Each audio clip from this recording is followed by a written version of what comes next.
Good evening, Rowan. We're still on the 6th of January 2016 and it's just after 10:30, and I'm making this video this evening a little bit early because I thought I'd have an early night, so I'll be full of beans for all the priest seducing I'm going to be doing tomorrow. Don't get excited, I'm only kidding. Anyway, I thought I'd finish off commenting on this lecture that you gave at the Greenbelt Festival in 2002 about, well, it's supposed to be about Christian mysticism, but it's actually, you only mention St John of the Cross, even though you claim to mention other Christian saints at the end of the lecture. You say that you've talked about other saints.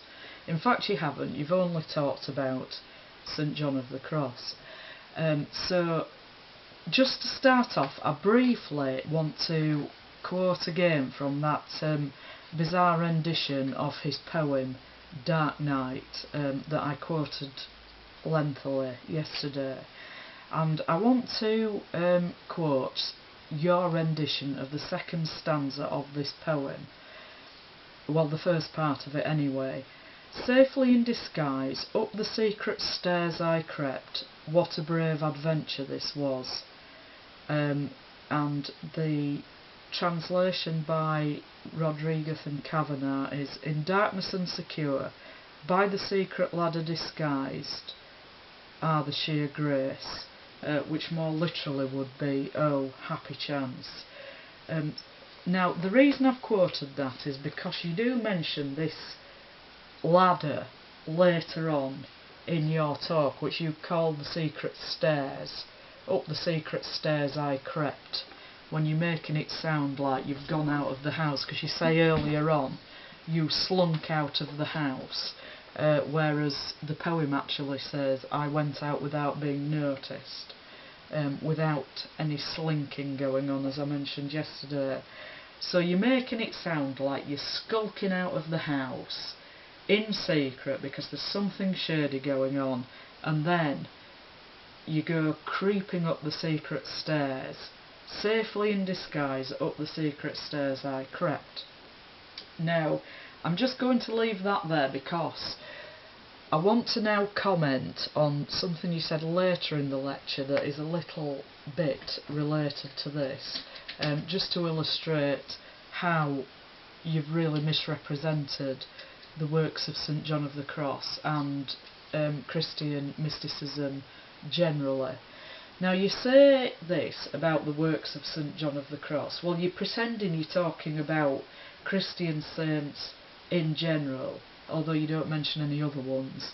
And then you say, take St John of the Cross for example, and then you say, the real problem is when other people come along and read not only the poems but the prose very intensively, and turned it into a system and presented people with a kind of diagram of how you were doing.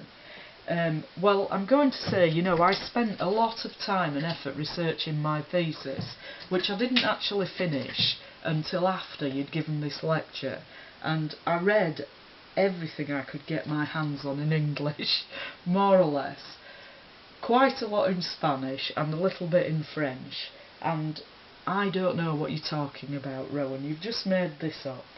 That other people come along and read not only the poems but the prose very intensively and turn it into a system and presented people with a kind of diagram of how you were doing.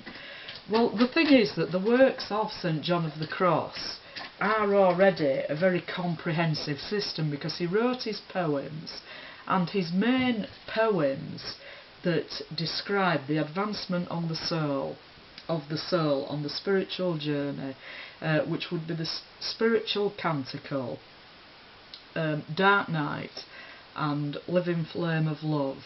He's written extensive commentaries on what these poems mean in the way that he describes advancement on the spiritual journey, and how the soul can, through contemplative prayer, reach union with God.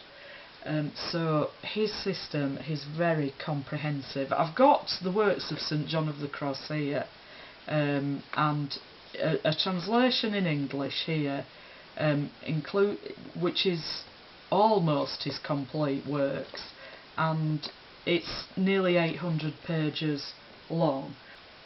So there's about 40 pages of poems, and almost all of the rest of it is commentary on the poems. There are some letters as well, and some sayings of his, but nearly all of the rest of it is commentary on his poems. That's his spiritual system that he's advanced. And also, when I say it's a very comprehensive system, it's very consistent as well, because you don't find any development in his work. It's the same at the beginning and at the end. There's no him kind of being on a journey and discovering new things later on. His system is already fully developed and understood when he starts writing. So the poem that you mentioned, Dark Night, he's written two commentaries about that. The first one called The Ascent of Mount Carmel. He was a Carmelite friar, and so this is the significance of Mount Carmel, which actually exists in modern day Israel. And the second commentary he wrote about it is called Dark Night and is divided into two books, and I'm going to quote from that in a minute. But also I would like to mention particularly, you've said that other people have come along, developed a system and presented people with a kind of diagram of how you were doing. Well, nobody's done that either. St John of the Cross actually drew a diagram of Mount Carmel to illustrate how to arrive at union with God, which he describes in his commentary, as I've just said, the ascent of Mount Carmel.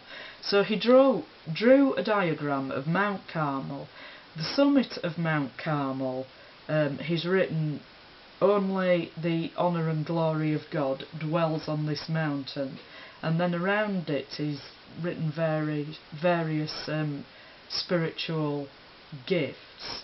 And what he says is, he's written the word nothing several times, and this is the path towards the summit of Mount Carmel, which is union with God. And the nothing is that you're not attached to earthly things, possessions or status or anything like that. And you're also not attached to getting gifts from God either, so you're not advancing towards union with God by being attached either to earthly things or to the necessity of spiritual gifts or favours from God or anything like that. That you're actually not attached to anything, and the only way to get there is through this kind of nothingness and detachment and surrender to God. So I'm actually going to show you these diagrams now. Here's John's diagram. There aren't any originals surviving, but people made copies of them. He drew the diagram and then people made copies of the diagram and handed it around to other people.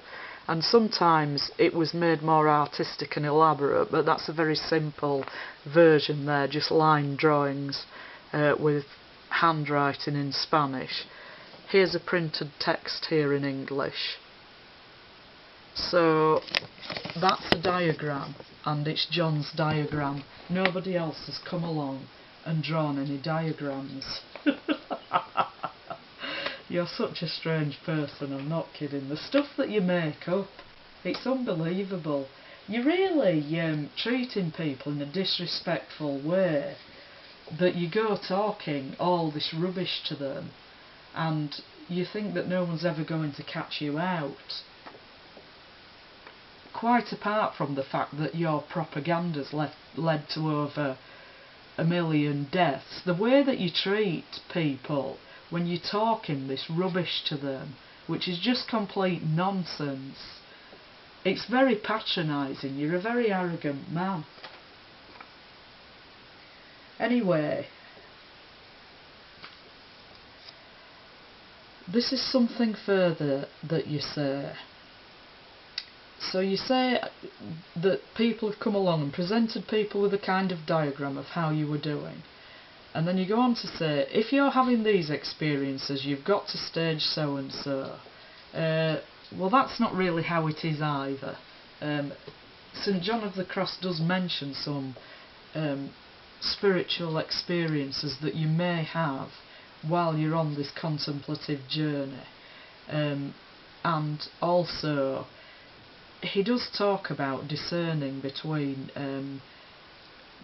truth and falsehood in the terms of the experiences that you may be having, and also that you shouldn't be attached to these experiences either, which I've just mentioned in relation to his drawing of Mount Carmel.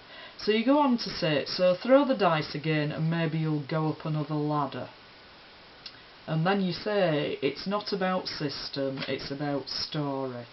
Well, there's no dice throwing going on. You're trying to evade reference to virtue here, aren't you? Because there is a system. I mean, there's a system of being a Christian, isn't there? That you need to turn to Christ and repent of your sins and head in a certain direction towards God, rather than trying to destroy the church, for example, and the people in it. So I don't know how anyone could say throw the dice again and maybe you'll go up another ladder. You're just being very dismissive of other people as well, aren't you? You're discouraging these young people you're talking to from reading anything else that anyone's written about St John of the Cross, or perhaps even about other spiritual writers as well that you claim to be talking about, but in fact you're not. And throw a dice again and maybe you'll go up another ladder. Well, what about the system of developing and cultivating virtue then? It's not about system, it's about story. That's what you say.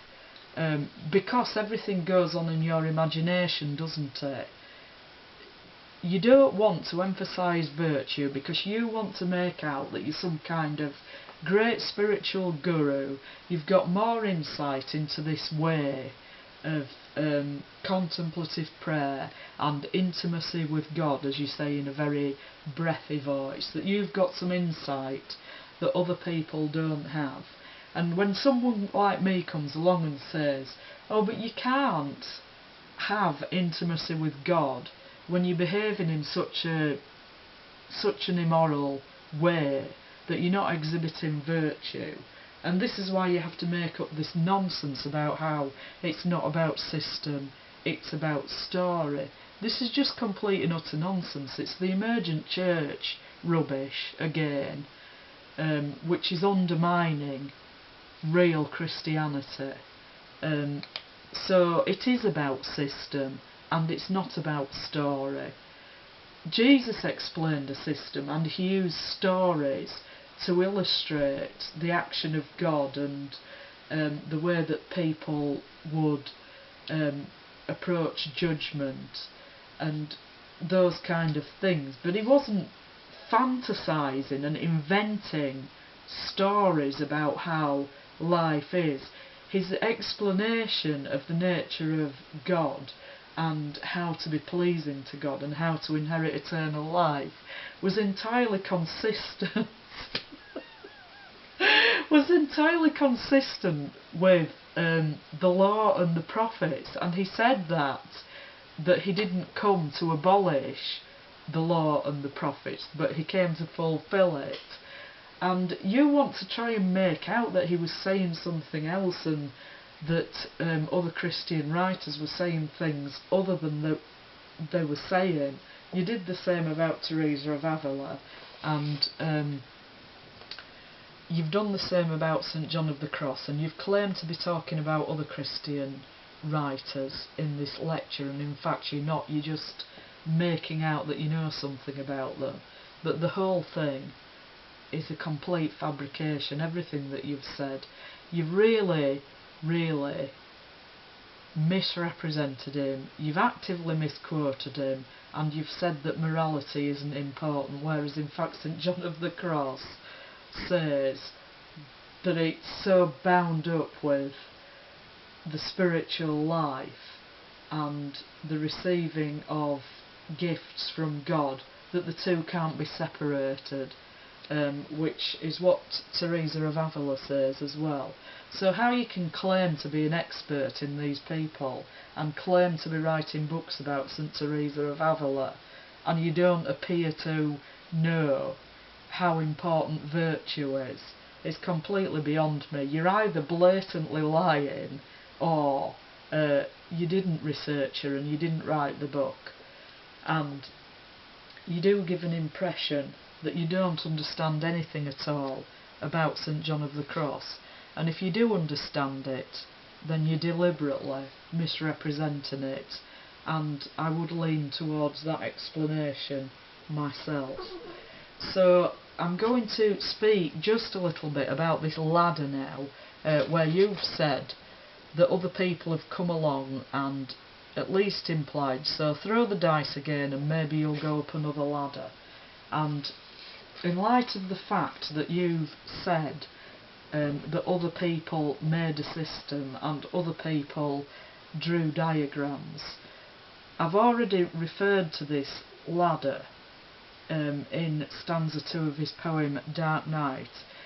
He actually does describe the ascent towards God in contemplative prayer as being like ascending a ladder, and the significance of this ladder isn't somebody sneaking up, skulking up some staircase to an illicit assignation, slinking out of the house, which is how you put it.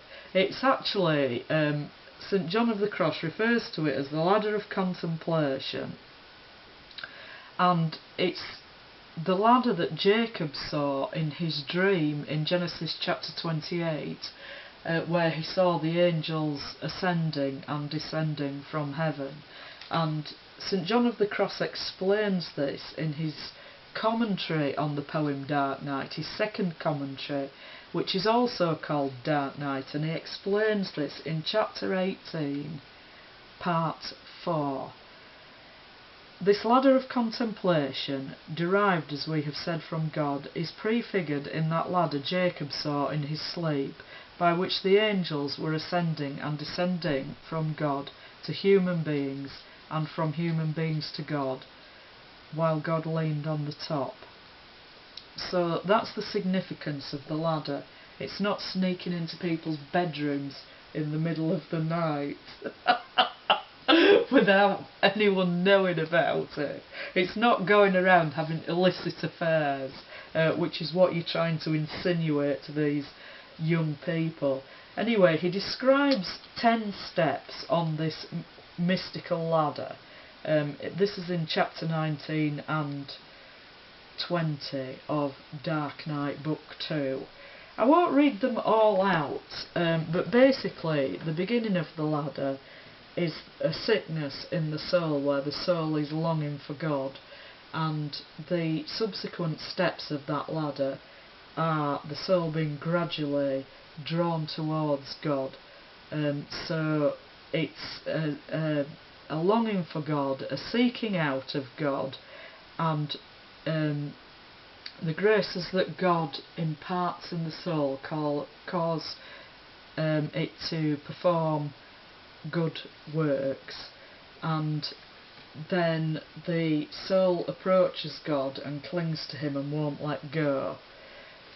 And I'll move on to the 9th step here, which is the final step of union with God. It's the final step that can be attained in this life, and this is Book 2, Chapter 20, Part 4. The 9th step of love causes the soul to burn gently. It is the step of the perfect who burn gently in God. The Holy Spirit produces this gentle and delightful ardour by reason of the perfect soul's union with God. St Gregory accordingly says of the apostles that when the Holy Spirit came upon them visibly, they burned interiorly and gently with love. We cannot speak of the goods and riches of God a person enjoys on this step, because even were we to write many books about them, the greater part would remain unsaid. For this reason, and also because we will say something about them later, I will mention no more here than that this step of the ladder of love is succeeded by the 10th and final step, which is no longer of this life. So, part 5, the 10th and last step of this secret ladder of love assimilates the soul to God completely, because of the clear vision of God that a person possesses at once on reaching it. After arriving at the 9th step in this life, the soul departs from the body. So, in part 6 he says, such is the secret ladder of which the soul here speaks, although on these higher steps it is not very secret to the soul, for love reveals a great deal through the remarkable effects it produces. But on this last step of clear vision at the top of the ladder, where God rests, as we said, nothing is any longer hid from the soul, and this because of its total assimilation. Thus, by means of this mystical theology and secret love, the soul departs from itself and all things and ascends to God. For love is like a fire that always rises upwards, as though longing to be engulfed in its centre. So, he goes on in chapter 21 to describe why the soul is described as disguised and why this takes place in secret. And in part 3, so rather than it all taking place in secret because it's an illicit affair, which is what you tend to imply, it's in disguise and in secret. This is what he says, chapter 21, part 3. The soul then, touched with love for Christ, her spouse, and aspiring to win his favour and friendship, departs in the disguise that more vividly represents the affections of her spirit. Her advance in this disguise makes her more secure against her adversaries, the devil, the world, and the flesh. So, the reason for this disguise is the security of the soul, because Satan seeks to attack souls that are advancing, and this is why this work is taking place in secret and in disguise, to protect it from the things that would assail it, the world, the flesh, and the devil. So that's the purpose of secrecy and disguise, not to cover up an illicit affair. So you can talk about intimacy with God in whatever kind of breathy voice you like you're a strange person who phones up public phone lines and talks in breathy voices to the women who answer the phone. I mean helplines and things like that, so you can do that if you want, but you're not going to convince me, because you're not exhibiting any virtue, you lie about everything, and you clearly have no real understanding of how a soul can advance towards God and achieve union with God. In fact, you're very dismissive of it. So I'll leave that there for now. Hopefully I haven't rambled on too long, and I am going to go on and comment about your really unbelievable article in the New Statesman. But before I did that, I just wanted to comment on what you'd said about St John of the Cross, really to illustrate that you spend all your life fantasising about sex. And I'm going to also play a little clip from the lecture you gave at Dedham Parish Church about Teresa of Ávila, where you said that she was compulsively flirtatious and that she had a dramatic love affair as a teenager, neither of these things being actually true. So, as I said, when you work in mental health, you're trained to notice patterns in people's behaviour. And so that's two patterns in your behaviour, isn't it? That you never refer to virtue, and you dismiss it and avoid it. And that you read sex into situations where it doesn't exist. So you're fantasising about it, aren't you? Boyo. Anyway, I didn't come over to Qatar to arrest you. Because I don't want to be emitting carbon dioxide into the atmosphere, do I? You know, just in case we reach tipping point. Everybody in the third world drowns and it'll be all my fault. Just because I took one flight while you've been zooming around here, there and everywhere. So I'll leave it there for now, and I'll play these relevant parts of the interview and also the clip from Dedham Parish Church. But don't forget, I'm keeping my eye on you, and I will be showing up to arrest you, so be alert. Hasta la próxima. Pick up one of the poems of St. John of the Cross from the 16th century, and you can read the whole of the, the whole of the 8 stanzas of this particular poem, the Song of the Soul, without actually having a clue that it's about God. Safely in disguise, up the secret stairs I crept. What a brave adventure this was. No other eyes to see me, and everyone else in the house asleep. I don't discover a formula. I don't discover a single, lasting, satisfying image. I don't discover a sort of plateau where I can settle down. I embark on a story. You can get this wrong, obviously. You can turn the story into a system. You can draw diagrams. St. John of the Cross, bless him, spent a lot of his energies writing about the experiences he'd described in his poems. Most people, I have to say, find the poems easier, but don't be put off by that. The real problem is when other people came along and read not only the poems, but the prose very intensively, and turned it into a system, and presented people with a kind of diagram of how you were doing. If you're having these experiences, you've got to stage so-and-so. So, throw the dice again and maybe you'll go up another ladder. But it's not about system, it's about story. And the people who have written about the discovery of God in intimacy, in mysticism, in contemplation, as well as in other ways, these are people who are not trying to tell you where to go next. They're telling you there is a next to go to. There is a growth to be undergone.